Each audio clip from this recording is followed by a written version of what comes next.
na etana the property nso ebo Manchester for the bakatem say edu baby say na jamanya abote na ma hekwan ya bo so ya fa so bo Champions League say na ebe ya aganyame ya madom na next season mutimi qualifier e bia UEFA Champions League no mo so metimi abom de en SSC Napoli wo mo ne Eintracht Frankfurt o game wo mo so ebo Slovenian Praha wo mo ne Arsenal na ebo wo benya Atletico Madrid wo mo ne Union SG enso de say ni Bodo Glimt etena fie wo mo ne AS Monaco ana ebo Juve eba tena fie anso otowi na omo ene sport CP edisi ne na Anfield ho na live commentary nyina anso eba so Liverpool boboko no omo tena fie omo ni Real Madrid ana edisi ne anso na Olympiacos so ene PSV Eindhoven ediasi ne okọ the Parc des Princes anu ya France anu so big game back etoja anu aye PSG omo ene Bayern Munich ana edisi ne na for the new Tottenham Sports Stadium Tottenham Hotspur atena fie ne FC Copenhagen anso de ese ne nti we matches etoja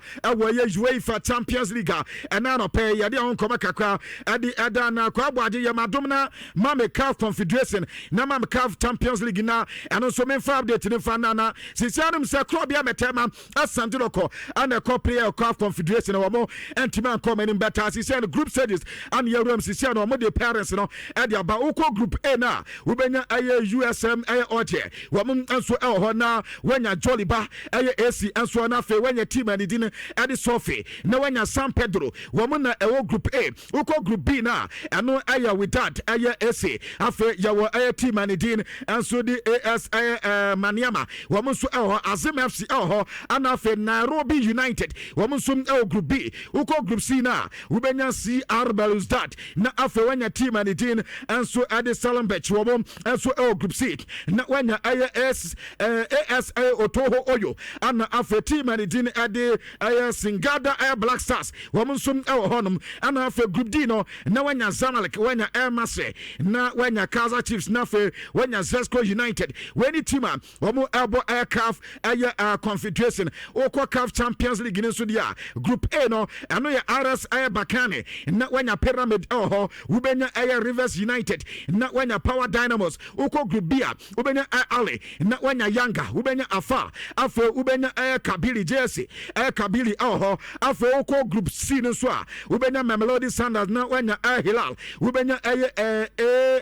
MC Oje na wanya Etwa Lipopo afa oko group D ubenya Esperance Tunis na wanya Simba na wanya Petro Luanda na wanya Stade Malin nti weni teams a women so CAF Champions League no women so eba group stages no sisi de yanya ni nyina wi nti no aso yankoba kakra etotwa ewa bibrema na no pe no ye kache kakra adiama na ye wensem no so etwende ewo nkrofo ma so na ye fa bi fa na we me pato mami aye La Liga nkoda ne kakra na reporter men say ka yesa yesi doctor ni peyin pa ba kom ewo La Liga ma in fact eba ne pa say players ahoden a eho hia ne ye pa yesi oya specialist ewo orthopedic surgery and afa traumatology eno ne adwuma peyin aye pa na ano no de kokobo edema La Liga mpefo nyina se ade bi wo so a ekoso ewe La Liga mo ma hwe ya La Liga nkoda ni nyina enta wo mu nyina be pepe wo benya problem ebi te se wo benya abranta de team ade pedimo ana afa wo benya Lamine Yamal na wanya Nico Williams mo wo benya Pablo Gavi mo ana afa ade se Mastantuano mu nyina ya nkoda Adagule mu nyina ya nkoda yase so wan hwe ya sa niam no ade se be ha mu ye pa ni nyina ko ba sel na no da na Lamine Yamal classico abrante anya de ko we ya sa abrante ne pra na ano na sa doctor etasa in fact ayade recently La Liga players ni ye pa esa se La Liga players no mo yankoda wo mo di speed and edibo game no the possible say o menya sa yade no very high and for player bia wono stress physical stress no and for rapid growth and tese sa players no was sa niam no ayade be affect players na ma sa yade ya tese yabubo su wo mo so no etimi anya biye pa na ano na anopay me din koma kakra any doctors kodi komo so mo ma me pictures na me famna na yewe de yade na nkasa esitia me ba cho ma manyo opportunity e o Facebook ne de ya say ya chronic groin pains enom aso injury na tese ediba ya say we player na we obi a ota 2 million tentampa ya say ebia abdominal wo no yɛse wotumi enya problem ɛwɔ hɔnom ɛntɛno bi na lami yama enyaeɛ ana afei wo groin patɔ ɛba ayɛ wo serɛ no aseɛ saa ɛba ayɛ wo serɛ no baabi a joint ne ɛwɔ ne baabi a wobolobolo no wɔ ne ɛhɔ na yɛ ata saa problem taba ɛnti ane yɛ afoto a doctor no ɛnso ɛde ma La Liga mpanyinfoɔ sɛ so ɔma ahwɛ mu yie na ɔma players na nrɛse na ɔma anyi saa physical stress na players ne enyandia and the players no yade a yefre no eye pubagia no yade ase dodo na ebenya bebre entim ano enso ye kokoba e fi La Liga no me edi eba e odwumade so na no pe no me preche kakra enso edi ama na ma me nkomanim na me nkwa Daniel eye Webeck na me ni abrante no ahon koma kakra na ni taki reporter e fi Danny Webeck akate edi eba ayasa yase this time the abrante no likely so betimanya call up adama the three Lions of England na obeka 2019-2020 ana chese eja ye relegated the team Watford ana omokoye wokwa samba ne Brighton over 6 goals oni Antoine Semenyo ana o goals pe winya Brighton de Erling Haaland wo ye players a omo nso e goals ye pa reporter mensaka from Premier League matches Thomas Tuchel na squad odi eba for England no anya wansa Brighton din edi Danny eye Webeck nitaki wono so likely say wono so ne din betime PM no ye reporter eba e odwumade so na no pe no make che e mama ka cho say Paris Saint-Germain e game na reporter eba I said do say adri kwabena yes Brighton say nya injury na yes a third grade injury kwabena ye can't third grade injury yes a severe injuries aya players ni etanya na eno ne kun ye din ye pa yes no bi ana Brighton ni din ye do say enso enya the likelihood say be Brighton no want me mobo biem amfa ama Paris Saint-Germain ade say be January and e be Brighton betimi aba yes January ne kwa no e be fi January ekwa be February and e be likely say be betimi enso aba so betimi ayo okay but official communique at the stand of in injury no enso enya ma no ye reporter etodwa e wo ye dwumade so but amekọ Arsenal kodi nkoma kakra ekobisa Mikel Arteta say omo game na sa omo game no players ni ye okay na wasi yanka mo bianta say Victor Jokeras dia Abrante na Sylvain Prague game no enya de say Abrante betimi abobi mpo wo man fa Abrante no enso ankwesa say Abrante na pra na eno ada went me anye training mekọ makate na enya ne the only player went me anye training amfa ama Arsenal bobo kro no players na come say bebre wo mo so antimi anye training esan say yeso mo nyina enso ahu edodo mo a enya sem koto akwa mekọ hwa ya Abrante ni din ade Kepa Arrizabalaga wonom anso say no ade say wono wapra Martin Odegaard pra Hebre Jesus pra Gabriel Martinelli pra Victor Gyökeres makane de none madueke de ande enye ne anafe Kai Havertz wono so plenty eno ada we players a wo nyina ntima anye training amfa ma Arsenal bobo kona against Sylvain Praha wo mo so ntimi ensia kan amfa ma na no pe no make it kakra enso ede adamo away from Arsenal mame call Liverpool game o Madrid enso ebon na Ryan Gravenberch adin koma kakra de aba na ye bisa say wo Madrid team ni say na team na sitia and also in fact Madrid team no physically Madrid a good team na wo team this season the way near esi ko team say Madrid edina ye pa a whole team ni na wo mo ye threat adema every single player Liverpool be parity na imom wo mo mienu bi wo ma in fact wo mo de wo ha adwene ye pa na wo se wo mo mirika tente atas wo mo de ball no so we player na ne wo musia na wo mo ani na wa di betimi adu ye pa baako aye Kylian Mbappe ana baako ye Vinicius Junior anti ane ye Ryan Gravenberch me pato Liverpool player adi eba e wo dwumade so na no pe no make it kakra anso de ma Xabi Alonso ane ye bisansa nanka mandatory adi ma team bia say winning opponent bia koba within 24 hours no park na mokosi so aka no so ye training na this time mad the mobile Anfield no mo ye training for the babas mo ye training was spend mad the code mo ho ansa na mo pa na de enti na opeye one year training on na kwabno ase mad bi say de tactical variations so we nim na akoye training wo ha en professor di stadium where o mo dia cameras yi o man no mini be bia cameras is kwabno so wani be ba ho so no na o fo me ne the tactical dispensation na pese wo ye no on the Monday no ni nyina na tese other team no enso anya enti no no pa de no ogidie so mo training awo Fed Baba sansa no maba eno so ye kama is the reason when tia wo mo so ama Aban be training on Anfield and yan koma kakwa so Madrid head coach Adi Tuta and ye bisa said na free kick beto ha yata se Kylian Mbappe and a free kick no bono so enye no kre free kick ba depending on position e da no and a players nanka say decide say be a player we emo and say player we emo no no kre Abranta de gina di Kylian Mbappe eka players o mu take free kicks no and to say be beto na tese we munya bi na so mo so ba eno anso any problem bi na reporter eto dwa ewo dwumadi so na no pe no ye de on koma kakra enso adi edan we ewo dwumadi so na no pe no ye ka che so sa adi ema ewo ye nchisa wo do so hwe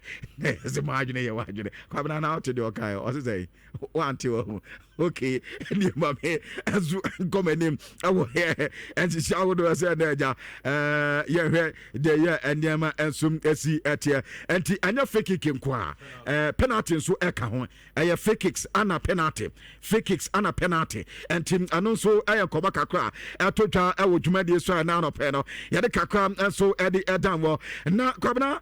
ye bisa za bia lo say Liverpool de sisi o mu hio Crystal Palace nkwa toma bo mo tre enti we de say dwuma bia simo we kwa de na nkedi kwa za mo de mu formation kwasi we de Liverpool team ajuja no say mono no sa last season but this time ya musi PSG nye team PSG hu so yete na PSG ade Champions League and kwabena waso no ma baga o ma ka bobia e ma madam di onim Liverpool dada na no a ano parade squad woni mo e ba bo nim say Liverpool ekra team a eno so aye commenti and koma kakra mpacha etotwa e wodumade so na no pe ye ka tire e de ma na PSG any Bayern game no kwabena reporter men say ka aye say bibia asesa dia players a PSG used no aye 4-3-3 formation no mo bo wonbebo Chevalier na omabo aye wadanfo William Pato Marquinhos bebo Ashraf Hakimi and afi the word number 2 anasa ya kan say number 3 Abranta team adi Nuno Mendes Tavares obebo na omabo Joao Neves omabo Vitinha na omabo Waranzari Emre afi tenten one say Medical Kato say Dusie Duye Pera enter back di Bakola bestate omabo aye Mayuru on number 9 na Vincha Valescaria and so started from aye the flank sonomo afi Bayern so reporter men seka manono ya bestate eje kwasi tabebo na omabo daya topimekano wombebo aye Lema na omabo Stanisic afi Abranta dim adi Pavlovic ebe gran fifio na omabo Jusha Kimmich omabo Serge Gnabry e mani Michael Olise ana Luis Diaz ne begran tenten wana afi Hurricane ajran standing number 9 ho eno ya reporter afi PSG ana afi Bayern game no edi eba na ana goalkeeper adi ama mepacho PSG team no anso ya Chevalier ye bisan say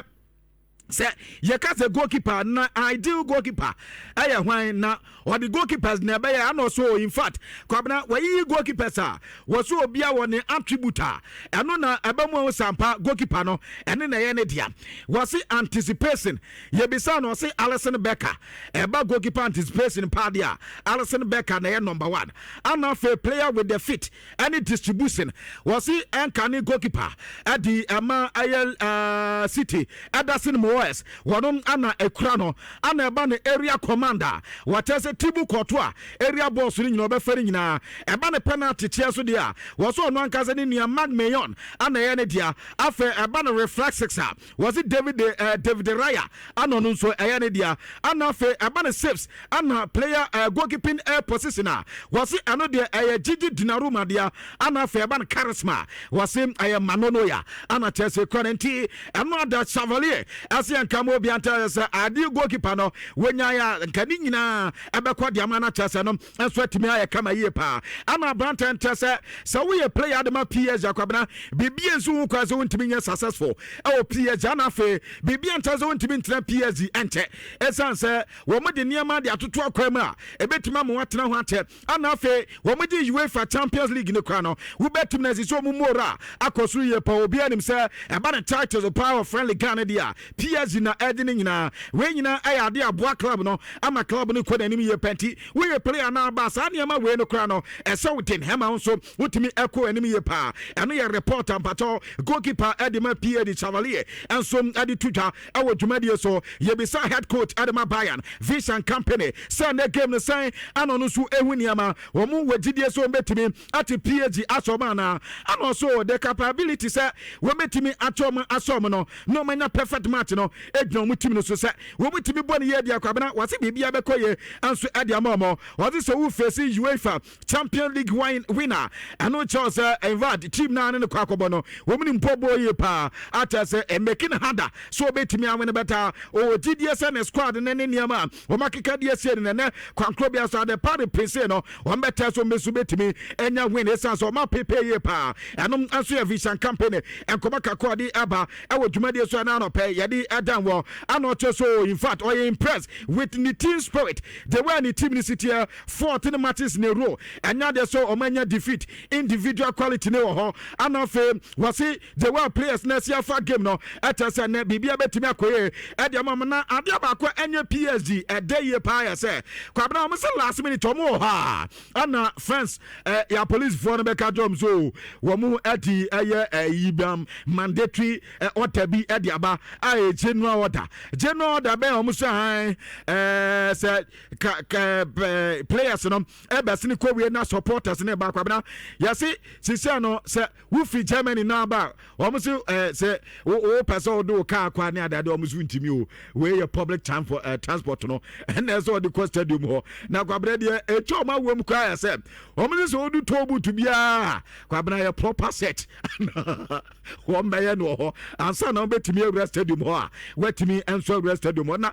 Bayern for say na ade nkamu fam na nteme manfa ma platu say ye ba bebo game ade a chen wi game ne beba so no ana mo se mo de order ba ne ade ba kwabna ya se sa PSG de for anka say nyo mo de ente between PSG ana fe France for no ana Germany for na akabuma wo mo so eteki no mako e de tente no ye reporter etotwa e wo dwumadie so e na no pe no ye de onkoma kakra e de dan wo e wo eye dwumadie so na kwabo ade ko anim kakra na mame opanya ne ti na de Antonio Conte na mindi Napoli ho nkoma kakra na Antonio Conte si yankam e mo bi anta se Bundesliga no enye behind anasa Serie A no enye behind Bundesliga so the amanfo esi hunu no wo so mo nyina ya pe even quality o mu ekra players e wom any teams e wom aso mo nyina ya similar and to say bia beka se Bundesliga e wo so the time Terence Riana one mo nya dwen entane reporter etotwa ukwa Tottenham Hotspur kwabna about by 11 players no mo nyina so prepro Radu aye Dragusen and Afetako aye Takaya wonu wepra Ben Davis epra Yves Ebiswima Asigre James Madison and de fe Jidan Kruvzeski na Domis Solanke and na dayati ya se Matthias Tan so epra na Jaspens and afe kuduso so kwabna yeso mo nya nok betene wo mu yese bi o betibesi aka na no so etimi aboa ansort aso wa prepare ni timi ye pa dia Madrid adi babia no why ready na no that game ade ase ne mrante ne bo no Saturday no so se anu ana Liverpool players ne beto so dia likely say ne wo musu ebetimi awini against Madrid from the Anfield intie ani a reporter eto dwabusia ebre ni afa enti mayanfa dwumadie ni nyina enso enfa ensi ha ewo eyensia wo do so kwabena ensam ne do so ye pa but the ase atiefo nsaka ana media ba bibie ni wode a media si de na before abekono but is na we story bi aba Serie A almost say Bundesliga no nso nchen no yes sir Antonio Conte na chile say mi busawa the major top 5 leagues no on say wo EPL La Liga Serie A the French league and the Bundesliga no then I will be choose now so best what the yenye no pecking order free number 1 from the last number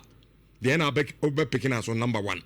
make you so Premier League no na fa La Liga okay nam the Bundesliga ba azana me the Serie A ba okay today Serie A no better fourth azana what the French league no kato okay then yema yetie fo ne ahefo nso mrem na monso monfa mo answer emra